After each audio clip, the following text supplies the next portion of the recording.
믿을 수 없는 기적이 일어났습니다. 목사님, 정말 하나님께서 기적을 주신 것 같아요. 지난 주일 오후 예배를 마친 후 한 권사님이 제 사무실 문을 두드렸습니다. 58세 박미경 권사님이었습니다. 그런데 그 권사님의 얼굴이 평소와 완전히 달랐습니다. 눈물이 가득했지만 기쁨의 눈물이었고, 목소리는 떨렸지만 감사의 떨림이었습니다. 목사님, 제 무릎 좀 보세요. 권사님은 바지를 조금 걷어 올리며 무릎을 굽혔다 폈다 하셨습니다. 5년 동안 계단도 제대로 오르지 못하던 그 무릎이 이제는 자유롭게 움직이고 있었습니다. 3개월 전만 해도 병원에서 인공관절 수술을 권했는데 지금은 통증이 완전히 사라졌어요. 권사님은 계속 눈물을 닦으며 말씀하셨습니다. 목사님이 한 달 전 수요 예배 때 알려주신 그 기도법을 매일 아침, 매일 저녁 제 무릎에 손을 얹고 기도했습니다. 그 순간 저는 가슴이 뜨거워졌습니다. 솔직히 고백하겠습니다. 목사인 저도 처음에는 반신반의했습니다. 신학교에서 배운 이론과 15년 동안 목회하면서 수없이 들었던 치유 간증들. 머리로는 하나님의 치유 능력을 믿었지만 마음 깊은 곳에서는 정말 그럴까? 하는 의문이 있었습니다. 특히 제 자신이 건강 문제로 힘들어할 때는 더욱 그랬습니다. 몇 년 전 제 어머니가 당뇨 합병증으로 고생하실 때였습니다. 매일 병원에 모시고 다니면서 밤마다 기도했지만 상태는 나아지지 않았습니다. 하나님, 제가 목사인데 왜 제 어머니는 낫지 않습니까? 부끄럽지만 그때 저는 하나님께 원망 섞인 기도를 드렸습니다. 그런데 그 후 2년 동안 하나님은 제게 성경 속 치유의 비밀을 하나씩 하나씩 보여주셨습니다. 예수님이 병자들을 고치실 때 사용하신 방법들을, 사도들이 성령의 능력으로 치유 사역을 행할 때의 원리들을, 그리고 무엇보다 우리가 간과했던 손을 얻는 기도의 영적 의미를. 오늘 여러분과 나누고 싶은 것은 바로 이것입니다. 성경이 말하는 진짜 치유 기도의 7가지 비밀입니다. 박미경 권사님뿐만 아니라 우리 교회의 수많은 성도들이 경험한 하나님의 치유 능력입니다. 여러분도 지금 아픈 곳이 있으신가요? 병원에 가도 차도가 없어서 낙심하고 계신가요? 오늘 이 말씀이 여러분의 삶에 실제적인 치유의 문을 여는 열쇠가 될 것입니다. 본격적으로 이야기를 시작하기 전 구독과 좋아요 버튼을 눌러주시면 더 많은 분들과 더 큰 축복의 영광을 더 충만하게 나눌 수 있습니다. 더불어 지금 가슴속에 품고 계신 간절한 소망을 댓글로 적어주시면 같은 마음으로 함께 기도드리겠습니다. 그럼 지금부터 이야기를 시작하겠습니다. 첫 번째 손을 얻는 것은 하나님의 명령입니다. 여러분, 혹시 손을 얹고 기도하는 것이 그냥 상징적인 행동이라고 생각하신 적 있으신가요? 많은 분들이 이렇게 생각합니다. 그냥 마음으로 기도하면 되지, 굳이 손을 얹어야 하나? 저도 한때는 그렇게 생각했습니다. 하지만 성경을 깊이 연구하면서 깨달았습니다. 손을 얹는 것은 선택이 아니라 하나님의 명령이라는 것을. 마가복음 16장 17절에서 18절, 예수님께서 부활하신 후 제자들에게 마지막으로 주신 명령을 보십시오. 믿는 자들에게는 이런 표적이 따르리니 곧 그들이 내 이름으로 귀신을 쫓아내며 새 방언으로 말하며 뱀을 집어올리며 무슨 독을 마실지라도 해를 받지 아니하며 병든 사람에게 손을 얹은즉 나으리라 하시더라. 여기서 주목해야 할 단어가 있습니다. 손을 얹은즉이라는 표현입니다. 이것은 헬라어 원문에서 에피티뎀이라는 단어인데 위에 놓다, 접촉하다라는 의미입니다. 단순히 공중에서 손을 흔드는 것이 아니라 실제로 아픈 부위에 손을 대라는 것입니다. 왜 하나님은 이렇게 구체적으로 말씀하셨을까요? 그것은 우리의 믿음이 추상적인 개념이 아니라 구체적인 행동으로 나타나야 하기 때문입니다. 손을 얻는 순간 우리는 나는 하나님의 치유 능력을 믿습니다라고 고백하는 것입니다. 그 접촉의 순간 성령님의 능력이 우리 손을 통해 아픈 부위로 흘러갑니다. 예수님께서도 병자를 고치실 때 항상 손을 사용하셨습니다. 눈먼 사람의 눈에 손을 대시고 문둥병자를 만지시고 혈루병 여인이 옷자락을 만졌을 때 능력이 나간 것을 느끼셨습니다. 이것이 바로 하나님께서 정하신 치유의 통로입니다. 제가 섬기는 교회에 65세 최순자 권사님이 계십니다. 2023년 3월, 권사님은 갑작스런 어지럼증으로 쓰러지셨습니다. 병원에 가니 메니에르병 진단을 받으셨습니다. 뇌의 림프액 문제로 생기는 병인데 완치가 어렵다는 이야기를 들으셨습니다. 약을 먹어도 어지럼증은 계속되었고 일상생활이 불가능할 정도였습니다. 교회에 나오시는 것도 힘들어 하셨습니다. 그런데 어느 날 권사님의 딸 되시는 자매님이 전화를 하셨습니다. 목사님, 마가복음 16장 말씀대로 어머니 귀에 손을 얹고 기도하면 어떨까요? 저는 그 자매님에게 말씀드렸습니다. 그렇게 하세요. 매일 아침 저녁으로 어머니 귀에 손을 얹고 예수님의 이름으로 치유를 선포하세요. 그 자매님은 그날부터 매일 어머니의 귀에 손을 얹고 기도하기 시작했습니다. 처음 일주일은 아무 변화가 없었습니다. 2주가 지나도 마찬가지였습니다. 하지만 그 자매님은 포기하지 않았습니다. 하나님께서 마가복음 16장에서 약속하셨으니 반드시 나으실 거예요. 그렇게 한 달이 지났을 때였습니다. 최순자 권사님이 아침에 일어나셨는데 어지럼증이 조금 덜한 것 같았습니다. 어제보다 좀 나은 것 같아. 그날부터 조금씩 증상이 호전되기 시작했습니다. 2달이 지났을 때는 일상생활이 가능할 정도가 되었고 석 달이 지났을 때는 완전히 회복되셨습니다. 병원에 가서 검사를 받으니 의사가 고개를 갸우뚱하며 말했습니다. 이상하네요. 메니에르 병이 이렇게 완전히 좋아지는 경우는 드문데요. 권사님은 담담하게 대답하셨습니다. 하나님이 고쳐주셨어요. 지금도 그 권사님은 건강하게 교회를 섬기고 계십니다. 사랑하는 여러분, 지금 저와 함께 이렇게 기도해 보시겠습니까? 하나님 아버지, 오늘 마가복음 16장의 약속을 주셔서 감사합니다. 손을 얹고 기도하라는 주님의 명령을 믿습니다. 저의 이 손이 주님의 치유 능력을 전하는 통로가 되게 하소서. 아픈 부위에 손을 얹을 때마다 주님의 능력이 흘러가게 하소서. 이것이 주님의 약속이심을 믿고 신뢰합니다. 예수님의 이름으로 기도합니다. 아멘. 여러분, 오늘부터 실천해 보세요. 손을 얹는 것은 하나님의 명령입니다. 2번째 믿음으로 말씀을 선포해야 합니다. 손을 아픈 부위에 얹었다면 이제 무엇을 해야 할까요? 많은 분들이 이렇게 기도합니다. 하나님, 제발 낫게 해주세요. 너무 아파요. 살려주세요. 물론 이런 간구도 필요합니다. 하지만 성경이 말하는 치유 기도에는 더 중요한 요소가 있습니다. 바로 선포입니다. 베드로전서 2장 24절을 보십시오. 그가 친히 나무에 달려 그 몸으로 우리 죄를 담당하셨으니 이는 우리로 죄에 대하여 죽고 의에 대하여 살게 하려 하심이라. 그가 채찍에 맞음으로 너희는 나음을 얻었느니라. 여기서 중요한 시제를 보셨습니까? 나음을 얻을 것이라가 아닙니다. 나음을 얻었느니라입니다. 과거형입니다. 이미 이루어진 일입니다.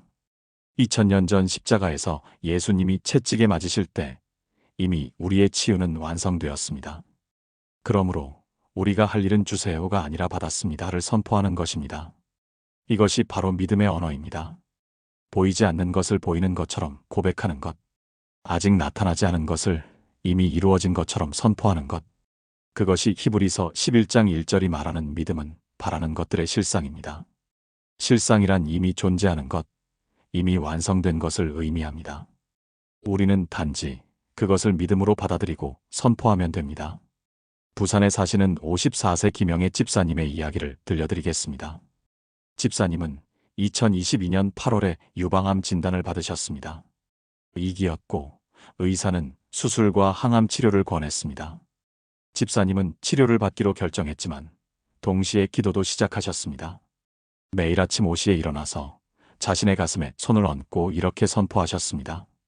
예수님의 채찍에 맞으심으로 나는 이미 나음을 얻었습니다. 이 암세포는 예수님의 보혈로 죽습니다. 내 몸은 건강하고 강합니다. 하나님의 생명력이 내 안에 흐릅니다. 처음에는 말이 잘 나오지 않았습니다. 아픈 몸으로 건강합니다라고 고백하는 것이 거짓말 같았습니다. 하지만 집사님은 계속 선포했습니다. 이건 내 느낌이 아니라 하나님의 말씀이야. 말씀이 진리야. 1주일, 2주일, 한 달이 지나면서 신기한 일이 일어나기 시작했습니다. 항암 치료의 부작용이 다른 환자들보다 훨씬 적었습니다. 식욕도 있었고 머리카락도 예상보다 덜 빠졌습니다. 담당 의사도 놀라워했습니다. 보통 이 정도 항암 치료를 받으면 훨씬 힘들어하는데 집사님은 어떻게 이렇게 잘 견디세요? 집사님은 웃으며 대답했습니다. 매일 하나님 말씀을 선포하거든요. 6개월간의 치료가 끝나고 검사를 받았을 때였습니다. 암세포가 완전히 사라진 것입니다. 의사가 믿기지 않는다는 표정으로 여러 번 검사를 다시 했지만 결과는 같았습니다. 기적이네요. 이렇게 깨끗하게 없어지는 경우는 정말 드물어요. 집사님은 그날 병원에서 나와 주차장에서 한참을 울었습니다. 하나님 감사합니다. 말씀이 정말 살아 역사하는구나. 지금도 그 집사님은 건강하게 지내고 계시며 같은 병으로 고생하는 분들을 찾아다니며 이 기도법을 가르쳐주고 계십니다. 말씀을 선포하세요. 이미 나았다고 고백하세요. 그것이 믿음입니다. 사랑하는 여러분, 지금 저와 함께 이렇게 기도해 보시겠습니까? 전능하신 하나님, 베드로전서 2장 24절의 약속을 감사드립니다. 예수님께서 채찍에 맞으심으로 저는 이미 나음을 얻었습니다. 이것은 과거에 완성된 사실이며 변하지 않는 진리입니다. 지금부터 저는 이 말씀을 믿음으로 선포합니다. 나는 건강합니다. 나는 강합니다. 나는 치유받았습니다. 주님의 이름으로 선포합니다. 아멘. 여러분도 오늘부터 이렇게 선포해 보세요. 3번째, 매일 같은 시간에 반복해야 합니다. 많은 분들이 치유 기도를 하다가 중간에 포기합니다. 이틀 해보고 안 되면 안 되나 보다 하고 그만둡니다. 일주일 해보고 변화가 없으면 역시 나는 안 되나 보다 하고 낙심합니다. 하지만 성경은 이렇게 말합니다. 갈라디아서 6장 9절입니다. 우리가 선을 행하되 낙심하지 말지니 포기하지 아니하면 때가 이름에 거두리라. 때가 이름에라는 표현을 보십시오. 하나님께는 때가 있습니다. 씨앗을 심고 바로 다음 날 열매를 수확할 수 없듯이 치유에도 하나님의 때가 있습니다. 그때까지 우리가 해야 할 일은 포기하지 않고 계속하는 것입니다. 매일 같은 시간에 똑같이 반복하는 것입니다. 왜 같은 시간일까요? 그것은 우리의 믿음을 훈련시키기 때문입니다. 아침마다 손을 얹고 기도하는 그 시간이 우리의 영적 근육을 강하게 만듭니다. 처음에는 형식적으로 느껴질 수 있습니다. 하지만 계속하다 보면 그 시간이 하나님과 만나는 거룩한 시간이 됩니다. 대구에 사시는 68세 이명자 권사님의 이야기입니다. 권사님은 10년 넘게 고혈압과 당뇨로 고생하셨습니다. 약을 먹어도 혈압은 항상 높았고 혈당도 조절이 안 됐습니다. 합병증도 생기기 시작했습니다. 발끝이 저리고 시력도 나빠지고 신장 기능도 떨어졌습니다. 의사는 평생 약을 먹어야 한다고 말했습니다. 권사님은 낙심했습니다. 이제 70이 다 되어 가는데 이렇게 약에 의지하며 살아야 하나? 그때 권사님의 아들이 유튜브에서 치유 기도에 관한 영상을 보고 어머니께 보여드렸습니다. 엄마, 이렇게 매일 기도하면 좋아질 수도 있대. 권사님은 반신반의하면서도 시작했습니다. 매일 새벽 5시 30분 알람을 맞춰놓고 일어나자마자 가슴에 손을 얹고 기도했습니다. 하나님, 제 심장을 강하게 하시고 혈압을 정상으로 만들어 주소서. 제 췌장이 인슐린을 정상적으로 생산하게 하소서. 처음 한 달은 아무 변화가 없었습니다. 혈압계로 재도 여전히 높았고 혈당도 마찬가지였습니다. 하지만 권사님은 포기하지 않았습니다. 하나님의 때가 있을 거야. 조금만 더 참자. 2달째 되던 어느 날 아침이었습니다. 평소보다 몸이 가볍게 느껴졌습니다. 혈압을 재보니 조금 낮아져 있었습니다. 이게 뭐지? 혹시나 해서 혈당도 재보니 이것도 조금 낮아져 있었습니다. 그날부터 조금씩 수치가 좋아지기 시작했습니다. 3달이 지났을 때는 약을 반으로 줄일 수 있었고 넉 달이 지났을 때는 혈압약을 완전히 끊었습니다. 6개월이 지났을 때 병원에 가서 정밀검사를 받았습니다. 의사가 깜짝 놀라며 말했습니다. 권사님, 이게 어떻게 된 겁니까? 합병증 증상이 거의 사라졌어요. 신장 기능도 정상으로 돌아왔고요. 권사님은 울면서 대답했습니다. 매일 새벽 5시 30분에 기도했어요. 단 하루도 빠지지 않고요. 지금 이명자 권사님은 73세가 되셨지만 약 없이 건강하게 지내고 계십니다. 매일 같은 시간에 기도하는 게 비결이에요. 하나님께서 그 시간을 기다리고 계세요. 사랑하는 여러분, 지금 저와 함께 이렇게 기도해 보시겠습니까? 인내의 하나님, 갈라디아서 6장 9절의 약속을 감사드립니다. 포기하지 않으면 때가 이르러 반드시 거둔다고 하셨습니다. 오늘부터 매일 같은 시간에 이 기도를 드리겠습니다. 한 달이 걸리든, 석 달이 걸리든, 1년이 걸리든 포기하지 않겠습니다. 주님의 때를 믿고 기다리며 매일 기도하겠습니다. 예수님의 이름으로 기도합니다. 아멘. 여러분, 오늘부터 매일 같은 시간을 정하세요. 네 번째 아픈 부위를 구체적으로 지명하세요. 기도할 때 막연하게 하나님, 건강하게 해주세요 라고만 하시나요? 물론 그것도 좋은 기도입니다. 하지만 더 강력한 기도 방법이 있습니다. 바로 아픈 부위를 구체적으로 지명하고 명령하는 것입니다. 누가복음 4장 39절을 보십시오. 예수께서 그의 머리맡에 서서 열병을 꾸짖으시니 열병이 떠나가고 여자가 곧 일어나 그들에게 수종들더라. 여기서 예수님은 병을 낫게 해주세요라고 기도하지 않으셨습니다. 열병을 직접 꾸짖으셨습니다. 병에게 명령하신 것입니다. 마찬가지로 마가복음 9장에서는 간질병 귀신에게 나오라고 명령하셨습니다.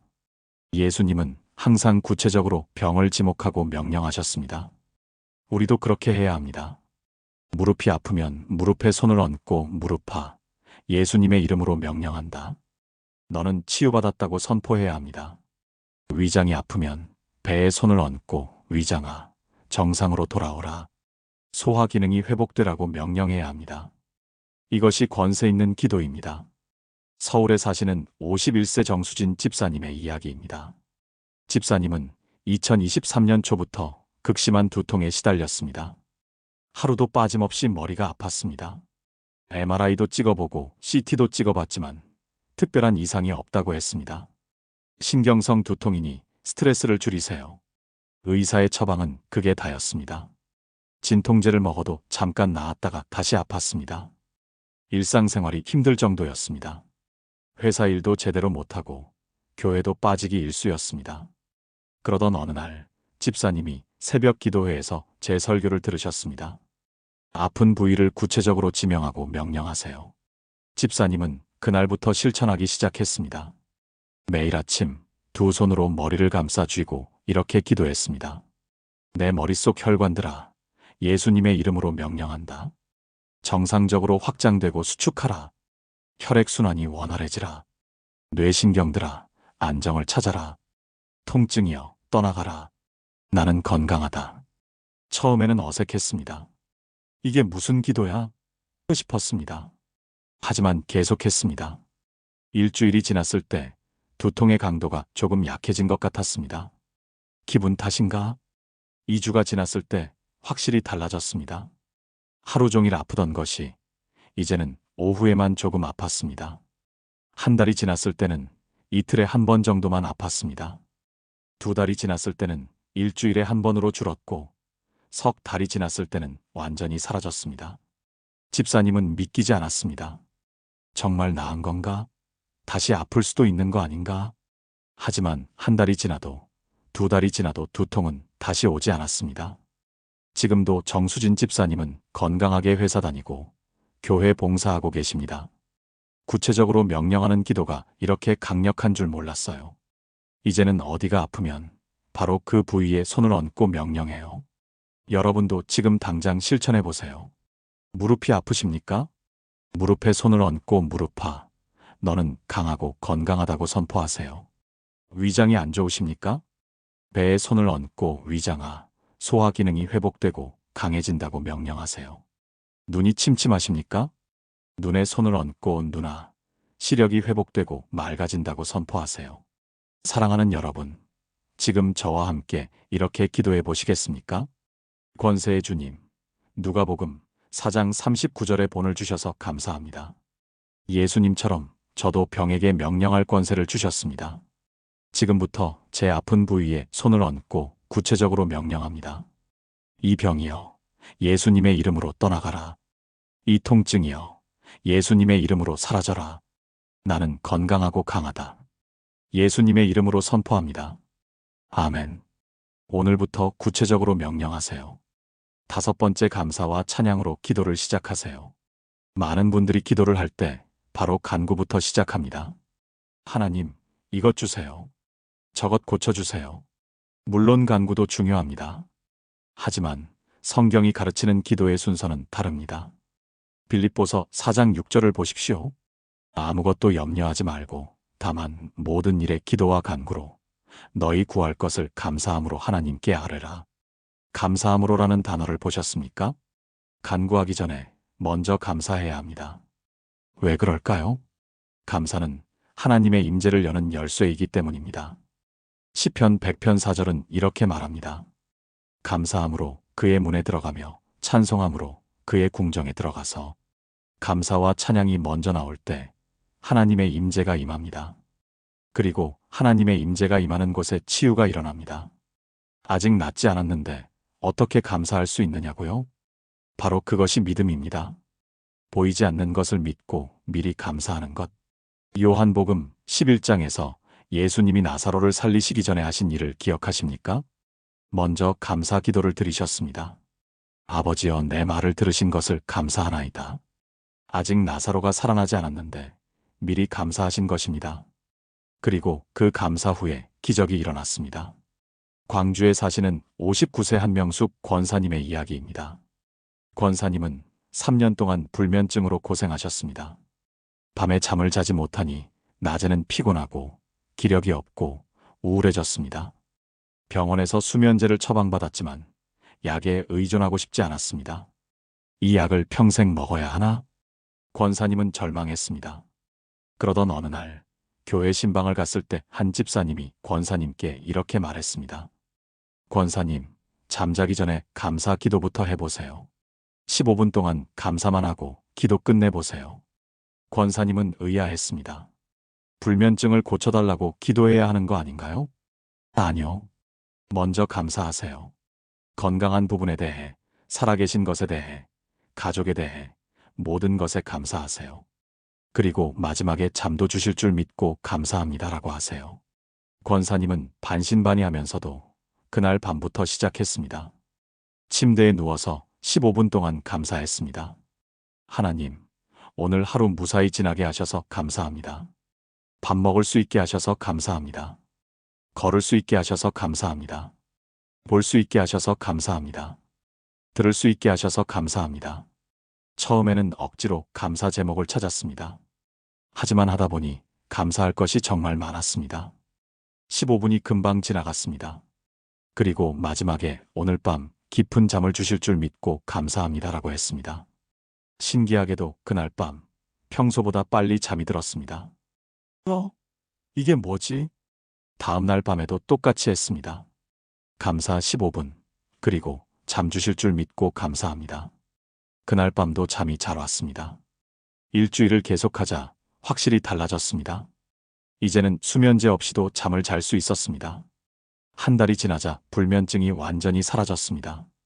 권사님은 깨달았습니다. 아, 감사가 치유의 문을 여는구나.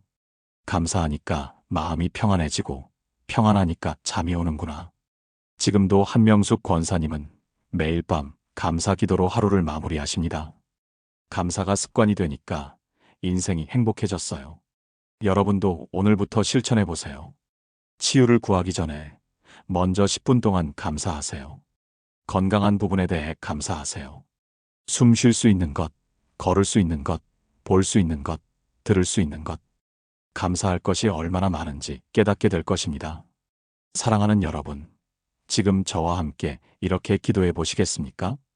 감사의 하나님, 빌립보서 4장 6절의 가르침을 주셔서 감사합니다. 오늘부터 저는 간구하기 전에 먼저 감사하겠습니다. 살아 숨 쉬게 하심을 감사합니다. 가족을 주심을 감사합니다. 지금까지 지켜주심을 감사합니다. 그리고 앞으로 치유해 주실 것도 미리 감사합니다. 감사가 제 기도의 시작이 되게 하소서. 예수님의 이름으로 기도합니다. 아멘. 오늘부터 감사로 시작하세요. 6번째, 성령님의 임재를 구하세요. 우리의 힘으로는 아무것도 할 수 없습니다. 아무리 열심히 기도해도, 아무리 많이 선포해도 성령님이 함께하지 않으면 아무 일도 일어나지 않습니다. 그래서 우리는 성령님의 임재를 구해야 합니다. 사도행전 10장 38절을 보십시오. 하나님이 나사렛 예수에게 성령과 능력을 기름 붓듯 하셨네. 그가 두루 다니시며 선한 일을 행하시고 마귀에게 눌린 모든 사람을 고치셨으니 이는 하나님이 함께 하셨음이라. 예수님도 성령의 능력으로 병을 고치셨습니다. 하물며 우리는 얼마나 더 성령님을 의지해야 하겠습니까? 치유 기도를 할 때 먼저 성령님을 초대하세요. 성령님, 이 시간 이곳에 임하여 주소서. 이 아픈 부위에 주님의 능력을 부어주소서. 그리고 잠시 기다리세요. 성령님의 임재를 느낄 때까지 가슴이 뜨거워지거나 평안이 임하거나 눈물이 나거나 어떤 느낌이 올 수 있습니다. 그때가 바로 기도할 때입니다. 인천에 사시는 61세 오성애 집사님의 이야기입니다. 집사님은 2022년부터 극심한 요통으로 고생하셨습니다. 허리 디스크 진단을 받으셨고 심하면 수술을 해야 한다는 말을 들으셨습니다. 앉아있기도 힘들고 서있기도 힘들었습니다. 물리치료를 받아도 일시적으로만 나아질 뿐이었습니다. 이제 어떻게 살아야 하나? 집사님은 절망했습니다. 그러던 어느 날 교회 부흥회가 열렸습니다. 강사 목사님이 치유 집회를 인도하셨는데 그분이 이렇게 말씀하셨습니다. 여러분, 치유는 우리 능력이 아닙니다. 성령님의 능력입니다. 지금부터 성령님을 초대하는 시간을 가지겠습니다. 그리고 조용한 찬양이 흘러나왔습니다. 집사님은 눈을 감고 기도했습니다. 성령님, 제게 임하여 주소서. 이 허리를 만져주소서. 처음에는 아무 느낌이 없었습니다. 하지만 계속 기도하는데 갑자기 가슴이 뜨거워지기 시작했습니다. 그리고 그 뜨거움이 등을 타고 허리까지 내려가는 것이 느껴졌습니다. 이게 뭐지? 집사님은 놀랐습니다. 허리가 따뜻해지면서 통증이 조금씩 사라지는 것 같았습니다. 그날 집회가 끝나고 집에 돌아왔을 때 확실히 달라진 것을 느꼈습니다. 앉아있는 것이 예전보다 편했습니다. 혹시? 그날부터 집사님은 매일 아침 이렇게 기도하기 시작했습니다. 먼저 15분 동안 찬양을 들으며 성령님을 초대했습니다. 성령님, 이 시간 저에게 임하여 주소서. 그리고 성령님의 임재를 느낄 때 허리에 손을 얹고 기도했습니다. 성령님의 능력으로 이 허리가 치유받습니다. 일주일이 지나자 통증이 반으로 줄었습니다. 한 달이 지나자 일상생활이 가능해졌습니다. 2달이 지나자 물리치료를 끊을 수 있었습니다. 3달이 지나서 병원에 갔을 때 의사가 깜짝 놀랐습니다. 디스크가 많이 좋아졌네요. 수술은 필요 없을 것 같습니다. 집사님은 눈물을 흘리며 감사했습니다. 성령님께서 고쳐주셨어요. 지금도 오성애 집사님은 건강하게 지내시며 치유사역에 참여하고 계십니다. 성령님을 초대하는 것이 가장 중요해요. 우리 힘이 아니라 성령님의 능력이니까요. 사랑하는 여러분, 지금 저와 함께 이렇게 기도해 보시겠습니까? 거룩하신 성령님, 사도행전 10장 38절의 약속을 감사드립니다. 예수님께서 성령의 능력으로 병을 고치셨듯이 저에게도 그 능력을 주소서. 지금 이 시간 이곳에 임하여 주소서. 제 아픈 부위에 주님의 능력을 부어주소서. 성령님의 불이 이 병을 태우고 성령님의 기름이 이 상처를 치유하소서. 성령님의 능력을 의지합니다. 예수님의 이름으로 기도합니다. 아멘. 오늘부터 성령님을 초대하세요. 7번째 치유를 선포하고 고백하세요. 마지막으로 가장 중요한 것을 말씀드리겠습니다. 치유를 선포하고 고백하는 것입니다. 많은 분들이 기도는 하지만 선포는 하지 않습니다. 하나님, 낫게 해주세요 라고만 하지 나는 이미 나았습니다 라고 선포하지 않습니다. 하지만 성경은 분명히 말합니다. 마가복음 11장 23절입니다. 내가 진실로 너희에게 이르노니 누구든지 이 산 떨어들리어 바다에 던져지라 하며 그 말하는 것이 이루어질 줄 믿고 마음에 의심하지 아니하면 그대로 되리라. 말하는 것이 이루어진다고 하셨습니다. 우리의 말에는 창조의 능력이 있습니다. 하나님께서 말씀으로 천지를 창조하셨듯이 우리도 말로 우리의 현실을 창조할 수 있습니다. 그러므로 치유를 구한 후에는 반드시 선포해야 합니다. 나는 건강합니다. 나는 강합니다. 나는 치유받았습니다. 이것을 매일 여러 번 큰 소리로 선포하세요. 처음에는 거짓말 같아도 계속 선포하세요. 그러면 우리의 영혼이 그 말을 믿기 시작하고 우리의 몸이 그 말에 반응하기 시작합니다. 전주에 사시는 56세 박영진 집사님의 이야기입니다. 집사님은 2023년 5월에 갑상선암 진단을 받으셨습니다. 크기는 작았지만 수술이 필요하다는 판정을 받으셨습니다. 수술 날짜가 석 달 후로 잡혔습니다. 그 석 달 동안 집사님은 매일 이렇게 선포했습니다. 아침에 일어나자마자 거울을 보며 큰 소리로 말했습니다. 나는 건강합니다. 내 갑상선은 정상입니다. 암세포는 내 몸에 없습니다. 나는 치유받았습니다. 하루에 최소 10번 이상 이렇게 선포했습니다. 출근길 차 안에서, 점심시간에, 저녁에 산책하면서, 잠자기 전에. 처음 한다는 말을 하면서도 믿기지 않았습니다. 이게 무슨 소용이 있을까? 하지만 포기하지 않고 계속했습니다. 두 번째 달이 되자 신기하게 몸이 가벼워지는 것을 느꼈습니다. 기분 탓인가? 세 번째 달이 되어 수술 일주일 전 병원에서 수술 전 검사를 받았습니다. 초음파, CT 등 여러 검사를 했습니다. 그런데 담당 의사가 이상하다는 표정을 지었습니다. 집사님, 이상한데요? 암의 크기가 많이 줄었어요. 거의 보이지 않을 정도인데요? 의사는 믿기지 않는다는 듯이 여러 번 다시 확인했습니다. 정말 이상하네요. 3달 전만 해도 분명히 있었는데. 결국 수술이 취소되었습니다. 일단 지켜보죠. 수술은 필요 없을 것 같습니다. 박영진 집사님은 그날 병원 주차장에서 한참을 울었습니다. 하나님, 정말 감사합니다. 말씀의 능력이 이렇게 대단한 줄 몰랐습니다. 지금도 그 집사님은 건강하게 지내고 계시며 6개월마다 검사를 받지만 암은 다시 나타나지 않고 있습니다. 매일 선포하는 게 비결이에요. 나는 건강하다. 나는 강하다. 나는 치유받았다. 이 말을 계속하세요. 여러분도 오늘부터 시작하세요. 거울을 보며 큰 소리로 선포하세요. 가족들이 이상하게 볼 수도 있습니다. 저 사람 왜 저러지? 할 수도 있습니다. 상관없습니다. 중요한 것은 여러분의 믿음이고 여러분의 고백입니다. 매일 아침, 매일 저녁 하루에 10번씩 선포하세요. 나는 건강합니다. 나는 강합니다. 나는 치유받았습니다. 사랑하는 여러분, 지금 저와 함께 이렇게 기도해 보시겠습니까? 말씀의 하나님, 마가복음 11장 23절의 능력을 감사드립니다. 제가 말하는 것이 이루어진다고 하셨습니다. 오늘부터 저는 매일 치유를 선포하겠습니다. 나는 건강합니다. 나는 강합니다. 나는 치유받았습니다. 이 고백이 내 현실이 되게 하소서. 내 말에 창조의 능력을 더하시고 그 말대로 이루어지게 하소서. 믿음으로 선포합니다. 예수님의 이름으로 기도합니다. 아멘. 오늘부터 매일 선포하세요. 지금까지 나눈 7가지 말씀을 하나의 기도로 드리겠습니다. 사랑하는 여러분, 함께 기도하시겠습니까? 전능하신 하나님 아버지, 오늘 이 시간 주신 치유의 7가지 비밀을 감사드립니다. 손을 얹으라는 주님의 명령을 주시고 믿음으로 선포하라 하시고 매일 반복하라 하시고 구체적으로 지명하라 하시고 감사로 시작하라 하시고 성령님을 초대하라 하시고 치유를 선포하라 하신 주님을 찬양합니다. 저는 고백합니다. 마가복음 16장의 약속대로 제가 병든 사람에게 손을 얹으면 낫습니다.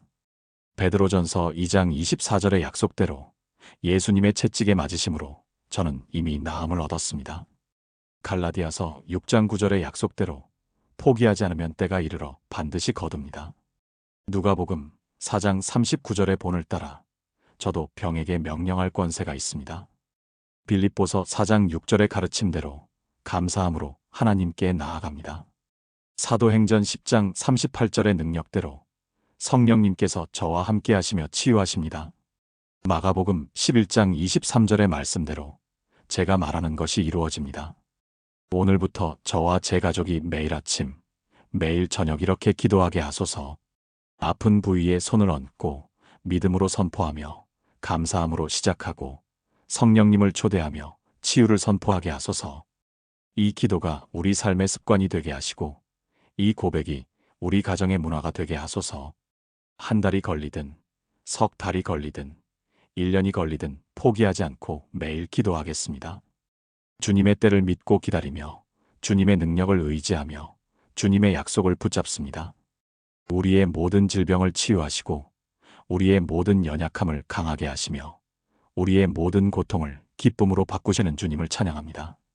박미경 권사님의 무릎을 고치시고 최순자 권사님의 어지럼증을 낫게 하시고 김영희 집사님의 암을 물리치시고 이명자 권사님의 혈압과 당뇨를 정상으로 만드시고 정수진 집사님의 두통을 사라지게 하시고 한명숙 권사님의 불면증을 치유하시고 오성희 집사님의 허리를 고치시고 박영진 집사님의 갑상선암을 없애신 그 능력이 지금 이 순간에도 역사하심을 믿습니다. 오늘 이 말씀을 듣는 모든 분들에게도 똑같은 치유의 기적이 일어나게 하소서. 무릎이 아픈 분은 무릎이 낫고 허리가 아픈 분은 허리가 낫고 위장이 안 좋은 분은 위장이 회복되고 당뇨가 있는 분은 혈당이 정상이 되고 고혈압인 분은 혈압이 정상이 되고 암과 싸우는 분은 암세포가 사라지고 모든 질병과 연약함이 예수님의 이름으로 물러가게 하소서. 우리의 날들을 길게 하시고 만족하게 하시며 주님의 구원을 우리 눈으로 보게 하소서. 이 모든 것이 주님의 약속이심을 믿고 신뢰하며 의지합니다. 살아계신 예수 그리스도의 이름으로 기도합니다. 아멘. 사랑하는 여러분, 지금까지 아픈 부위에 손을 얹고 이렇게 매일 기도하는 방법 7가지를 나누었습니다. 첫째, 손을 얹는 것은 하나님의 명령입니다. 마가복음 16장의 약속을 믿고 실천하세요. 둘째, 믿음으로 말씀을 선포해야 합니다. 베드로전서 2장 24절, 그가 채찍에 맞음으로 너희는 나음을 얻었느니라를 고백하세요. 셋째, 매일 같은 시간에 반복해야 합니다. 갈라디아서 6장 9절, 포기하지 않으면 반드시 거둡니다. 넷째, 아픈 부위를 구체적으로 지명하세요. 누가복음 4장 39절처럼 예수님께서 하신 대로 하세요. 다섯째, 감사와 찬양으로 기도를 시작하세요. 빌립보서 4장 6절, 감사함으로 하나님께 나아가세요. 여섯째, 성령님의 임재를 구하세요. 사도행전 10장 38절, 성령의 능력으로 치유가 일어납니다. 일곱째, 치유를 선포하고 고백하세요. 마가복음 11장 23절, 말하는 것이 이루어집니다. 이 7가지를 오늘부터 실천해 보세요. 한 번에 다 하려고 하지 마시고 하나씩 하나씩 시작하세요. 먼저 매일 같은 시간에 손을 얹고 기도하는 습관부터 만드세요. 그 다음에 선포를 더하고 감사를 더하고 성령님을 초대하세요. 박미경 권사님처럼, 최순자 권사님처럼, 김영애 집사님처럼 여러분에게도 반드시 치유의 기적이 일어날 것입니다. 하나님의 약속은 변하지 않습니다. 2000년 전에도 지금도 앞으로도 똑같습니다. 믿는 자에게는 능히 하지 못할 일이 없습니다. 여러분도 이런 치유의 기적을 경험하고 계신가요? 아니면 지금 막 시작하려고 하시나요? 좋아요를 눌러주시고 아래 댓글에 아멘이라고 남겨주세요. 여러분의 간증도 함께 나눠주시면 더 많은 분들에게 힘이 될 것입니다. 이 영상이 마음에 닿았다면 더 많은 분들이 함께 은혜 받을 수 있도록 공유 부탁드립니다. 구독과 알림 설정도 해주시면 앞으로도 좋은 말씀으로 함께 하겠습니다. 하나님의 치유 능력이 여러분의 삶에 충만하게 임하기를 축복합니다. 여러분의 모든 질병이 치유받고 모든 연약함이 강함으로 변하며 모든 고통이 기쁨으로 바뀌기를 주님의 이름으로 축복합니다. 오늘도 여러분을 사랑하시는 하나님께서 여러분과 함께 하시기를 기도합니다. 감사합니다.